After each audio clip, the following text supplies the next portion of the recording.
Hello everyone, स्वागत करता हूं कृष्णात्री क्लासेस में आपका एक बार फिर। और आज हम लोग रेजिस्टेंस के कुछ और न्यूमेरिकल्स डिस्कस करने वाले हैं। अभी तक हम लोग रेजिस्टेंस के न्यूमेरिकल्स को दो पार्ट में डिवाइड करके देख चुके हैं। जो पहले पार्ट में हमने न्यूमेरिकल्स डिस्कस करे थे वो बिल्कुल बेसिक लेवल था, आसान थे। फिर उससे एक कदम आगे जाते हुए हमने पिछले पार्ट में कुछ अच्छे न्यूमेरिकल सॉल्व करे। आज हम लोग और एक पार्ट आगे जाते हैं, एक लेवल और आगे जाके हम और अच्छे क्वेश्चंस आपके सामने प्रस्तुत कर रहे हैं। तो स्टार्ट करते हैं। आज हम लोग का टारगेट है, ये 6 क्वेश्चन हमारे पास हैं। इन 6 क्वेश्चंस को सॉल्व करना हमें आज की क्लास में। तो बिना टाइम बर्बादी करे हम लोग आगे चलते हैं और अपने क्वेश्चंस को सॉल्व करना स्टार्ट करते हैं। तो आपका पहला क्वेश्चन है, पहला question, a student has 2 resistors 2 ohm and 3 ohm.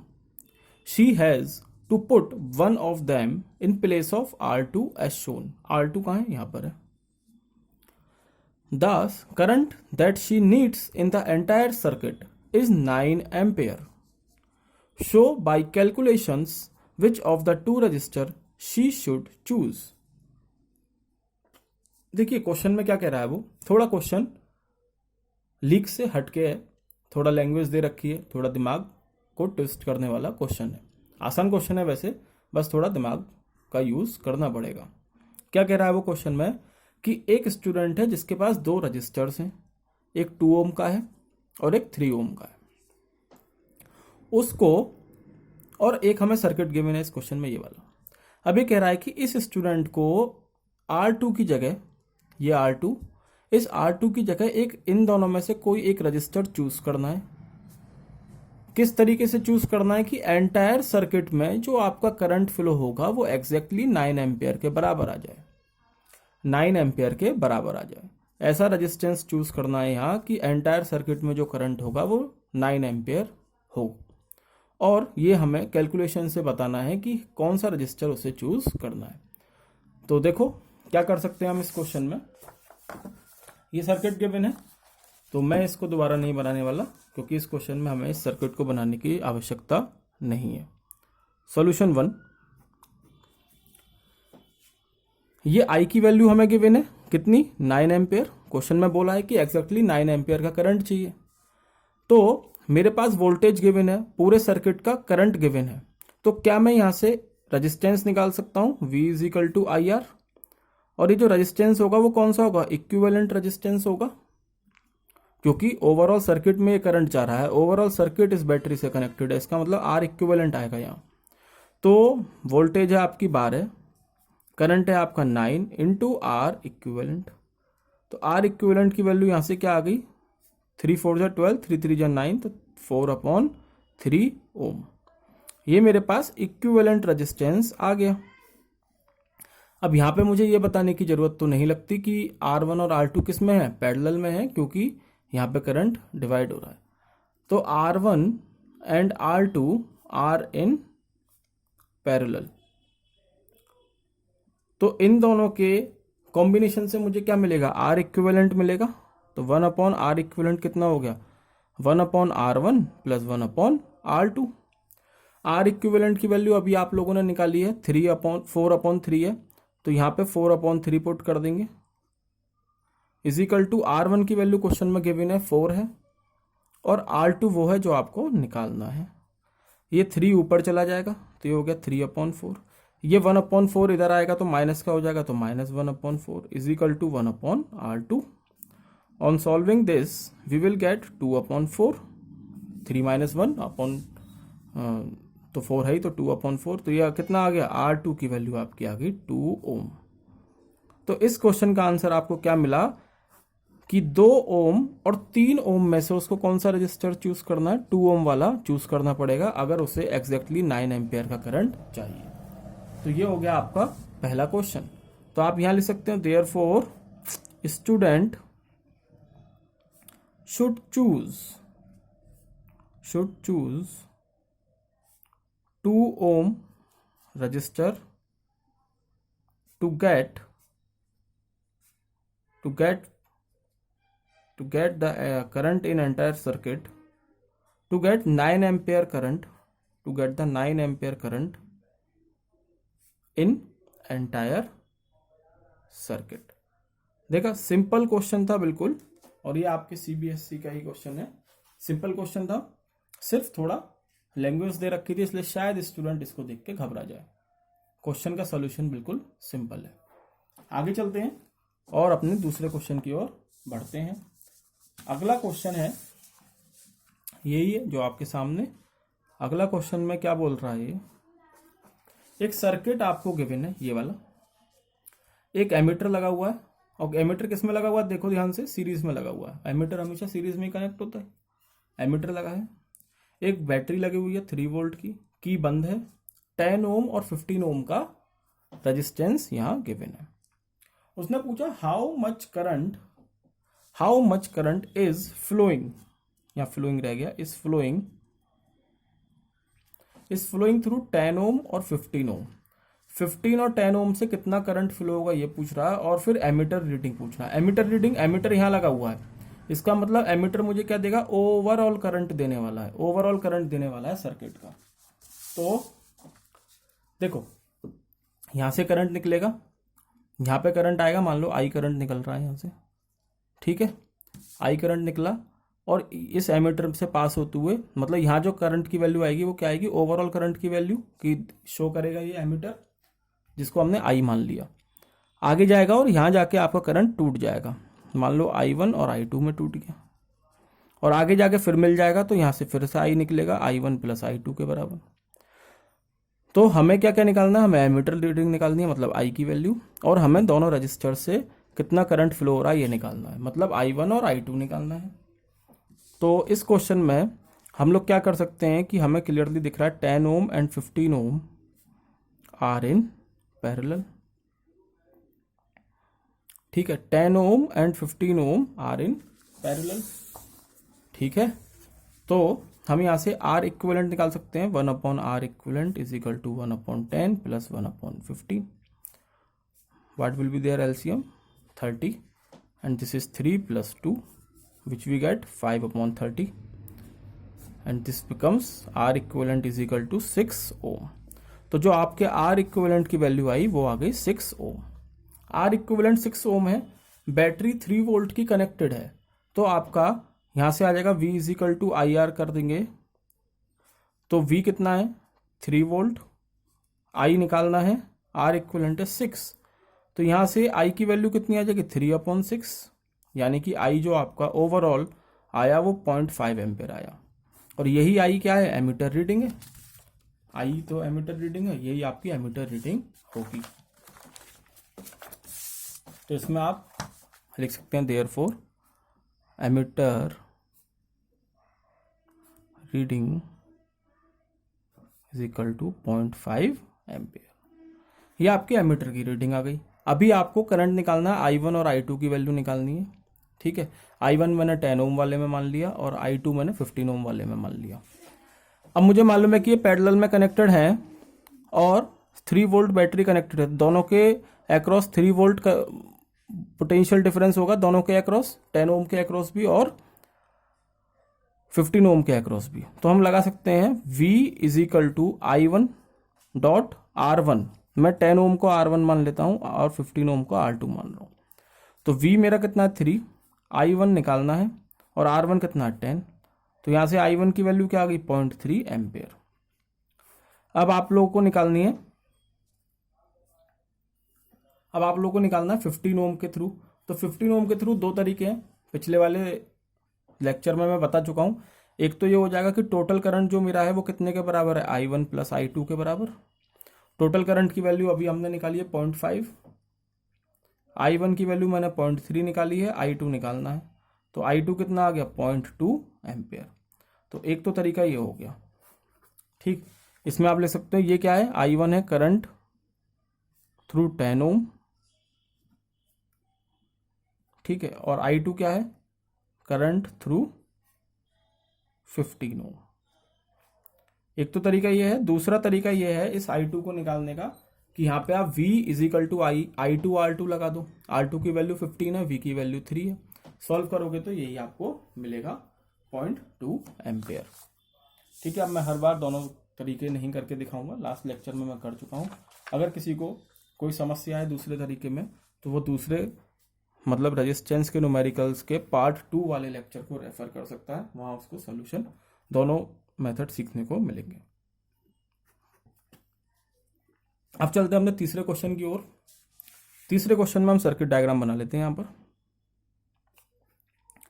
क्या कह रहा है इस सर्किट डायग्राम में अभी देखेंगे।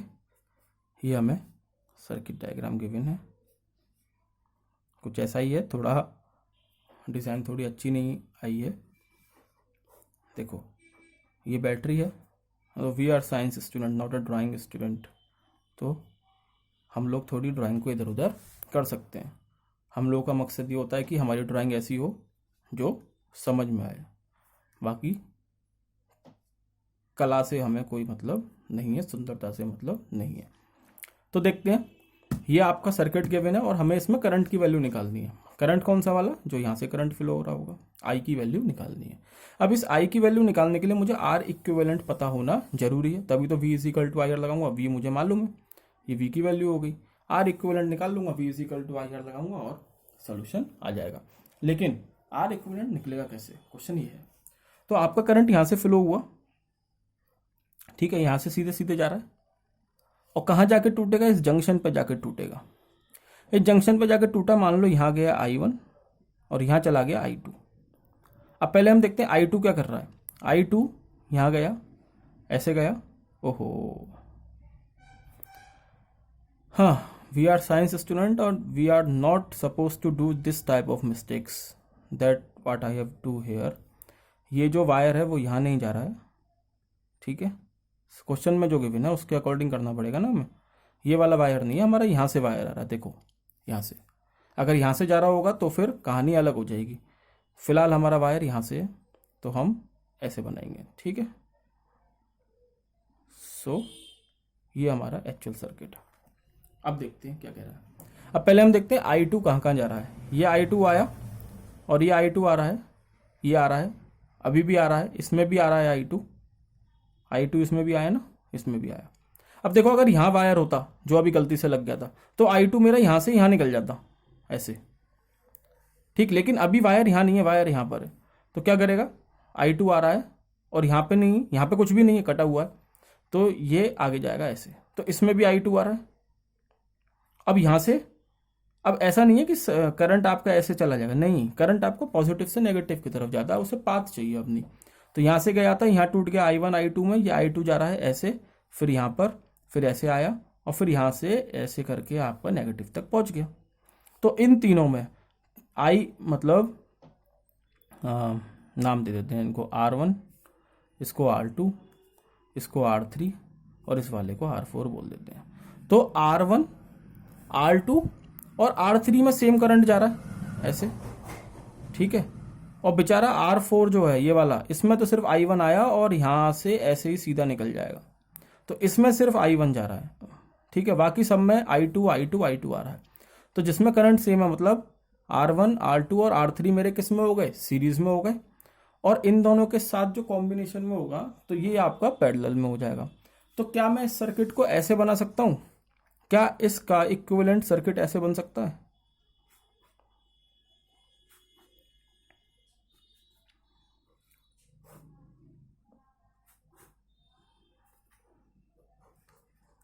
क्या यही सर्किट है मुझे गिवन? अभी देख लेते हैं। देखो ये 3 वोल्ट की बैटरी है, ये I निकल रहा है, I आया और यहाँ पे टूट गया, ये I2 निकला, ये I1 निकला।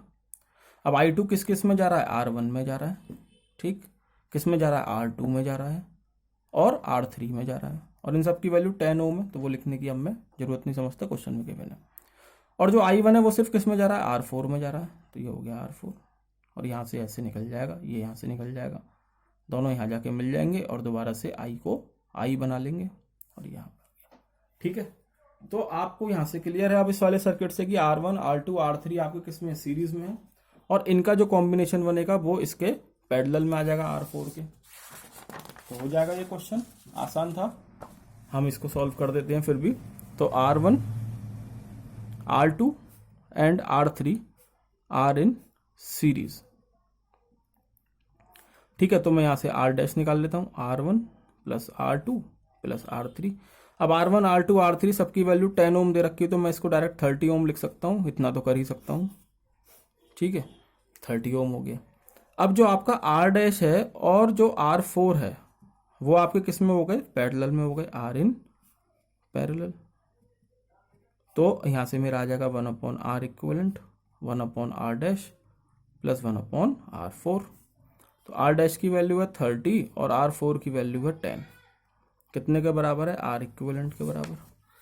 तो ये कितना हो गया, 30, इसका एलसीएम हो गया, तो 1 + 3 यानी कि 4/30, या R इक्विवेलेंट हो गया 30/4 यानी कि 215 और 2 2 जा 4। तो R इक्विवेलेंट की वैल्यू मेरी आ गई 15/2 ओम।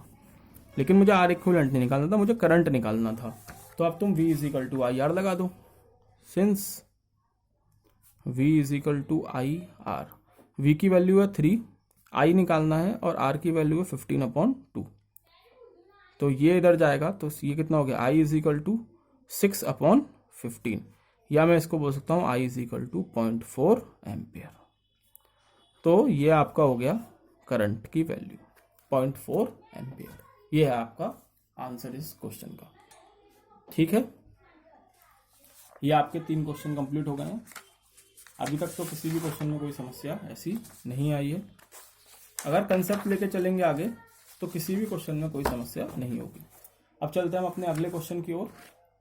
अब हमारे तीनों क्वेश्चन इक्विवेलेंट रेजिस्टेंस से संबंधित हैं। 1 बाय 1 करके हम सबको देखेंगे। तो सॉल्यूशन 4, सर्किट देख के मत घबराओ, अभी समझ में आ जाएगा सब। ये एक सर्किट गिवन है आपको, इनसे आसान क्वेश्चन नहीं मिलेंगे।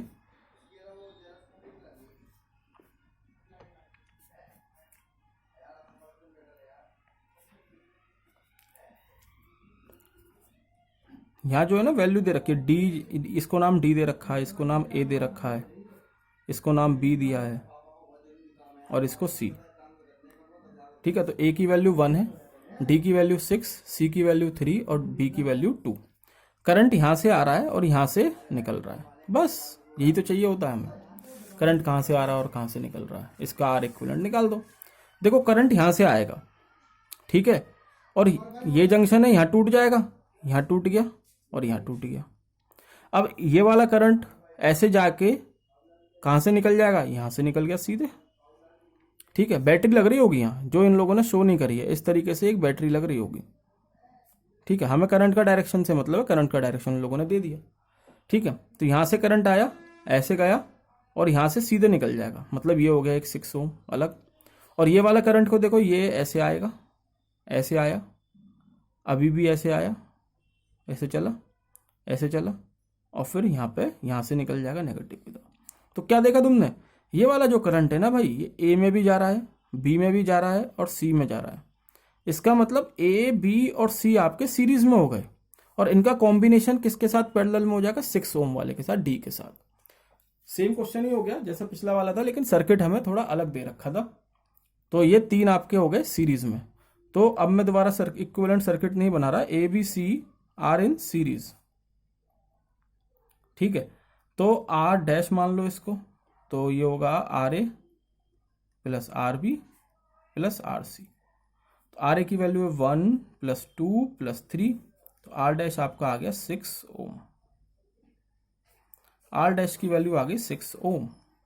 ठीक है, अब ये जो आर डैश होगा, चलो मैं एक बार बना देता हूं और तुम लोगों को थोड़ा आसानी रहेगी।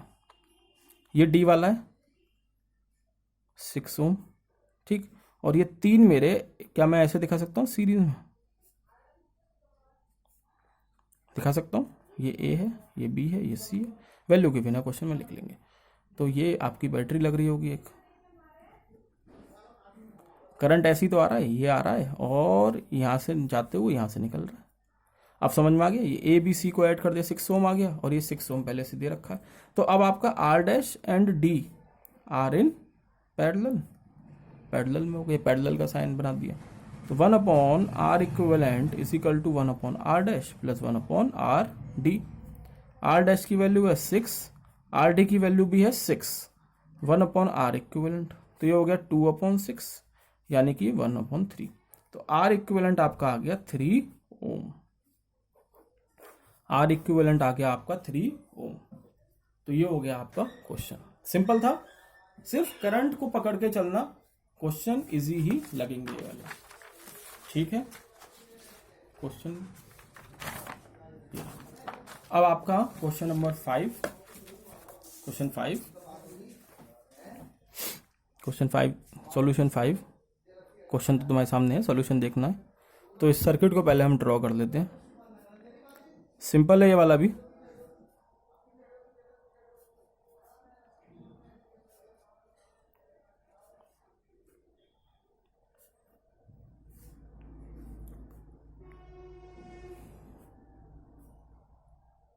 ठीक है, ये करंट निकल रहा है यहां से ऐसे। ये ए 4 ओम, बी आपका 8 ओम, ई आपका 3 ओम दे रखा है, और सी आपका 1.5 ओम, और डी आपका 4.5 ओम। अब देखिए करंट का डायरेक्शन फिर हमें दे दिया, यहां से निकल रहा है, मतलब यहां से अंदर की तरफ जा रहा है। ठीक है, यहां से एंट्री कर रहा है करंट और यहां से एग्जिट कर रहा है। तो लेते हैं, यहां से करंट ने एंट्री करी और ये आ गया इसके सामने जंक्शन, और ये 3 पार्ट में टूट गया। ठीक है, अब इन 3 पार्ट को हम 1 बाय 1 देखेंगे। इस वाले करंट को देखो, ये ऐसे गया, ऐसे जाएगा और ऐसे जाके यहां निकल जाएगा। इसका मतलब ए और बी मेरे सीरीज में है। ठीक है, A comma B R in series. तो आर डैश कितना हो गया, 4 + 8 यानी कि 12 ओम। ठीक, सिंपल। दूसरा करंट यहां पे आ रहा है, यहां से ही एंटर करा था और यहां से ही निकल जाएगा। तो यहां पे तो कोई रास्ते में आ ही नहीं रहा, तो ये तो ऐसे ही रहेगा। तीसरे को देख लेते हैं, ऐसे आया करंट, ऐसे गया और फिर यहां से निकल गया, यानी कि सी और डी भी मेरे सीरीज में है। सी कॉमा डी और ऑल्सो इन सीरीज।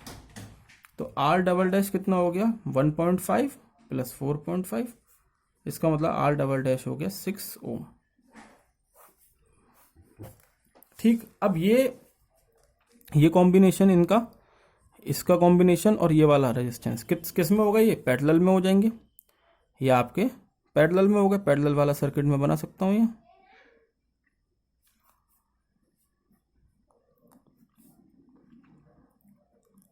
ऐसे बन सकता है ये वाला सर्किट। ये यहां से करंट एंटर कर रहा है, यहां से निकल रहा है ये वाला, और ये इन दोनों का इक्विवेलेंट क्या है, आर डैश। नीचे वालों का इक्विवेलेंट आर डबल डैश, और ये ई की वैल्यू गिवन।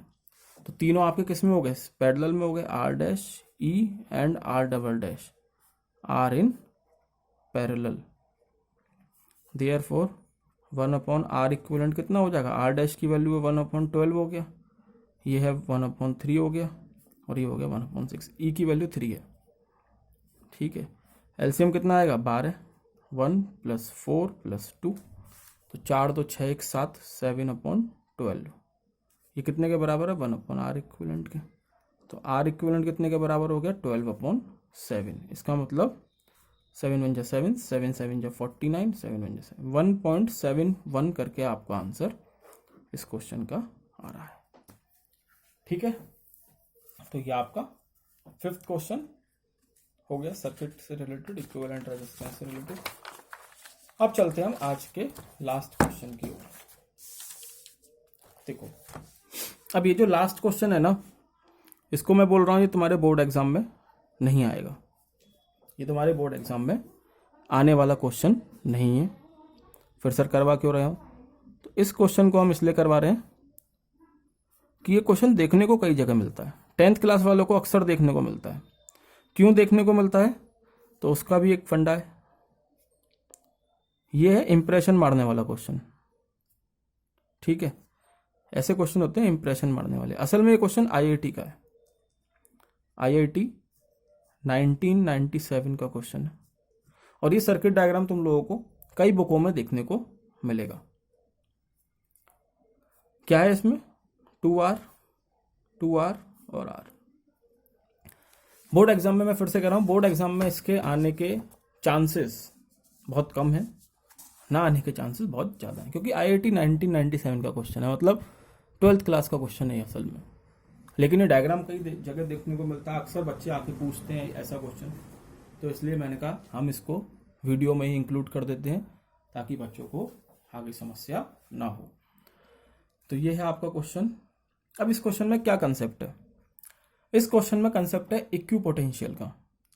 हमने क्या पढ़ा था अपने चैप्टर में कि करंट क्यों फ्लो होता है? करंट इसलिए फ्लो होता है क्योंकि जब दो पॉइंट के बीच में पोटेंशियल डिफरेंस होता है तो आपका चार्ज फ्लो करने लगता है, और जब चार्ज फ्लो करता है तो हमारा करंट फ्लो होता है। ठीक है, यही चीज पढ़ी थी। अब यहां पे क्या है कि जो आपका ए और डी पॉइंट है ना, वो इक्वी पोटेंशियल पर है, बराबर पोटेंशियल पर। ठीक है, और जो आपका बी और सी है वो आपके बराबर पोटेंशियल पर है। बात समझ में आ रही है? बी और सी, ए और डी आपके इक्वी पोटेंशियल पर है,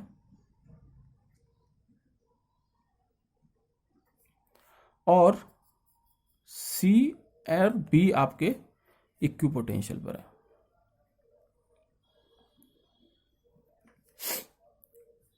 ठीक है, अब मुझे जो इसमें इक्विवेलेंट रेजिस्टेंस निकालना है वो कैसे निकलेगा?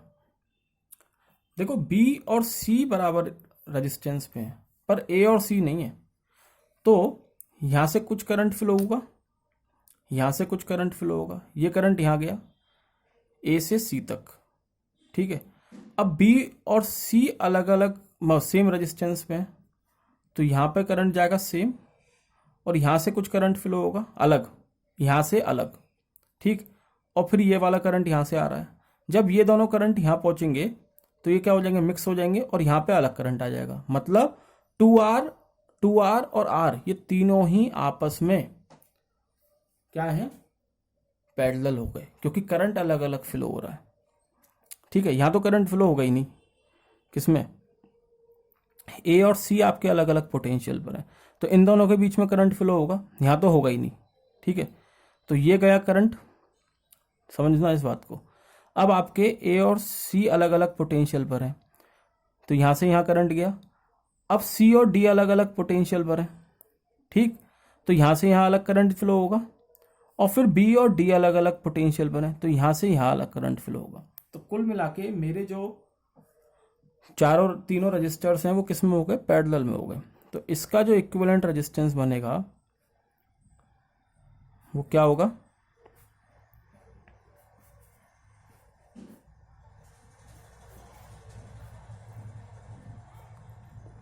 वो ऐसा रेजिस्टेंस होगा, ये हो गया ए, सी, डी और बी, ये 2R, ये भी 2R और ये R। अब ये क्वेश्चन बहुत आसान हो गया।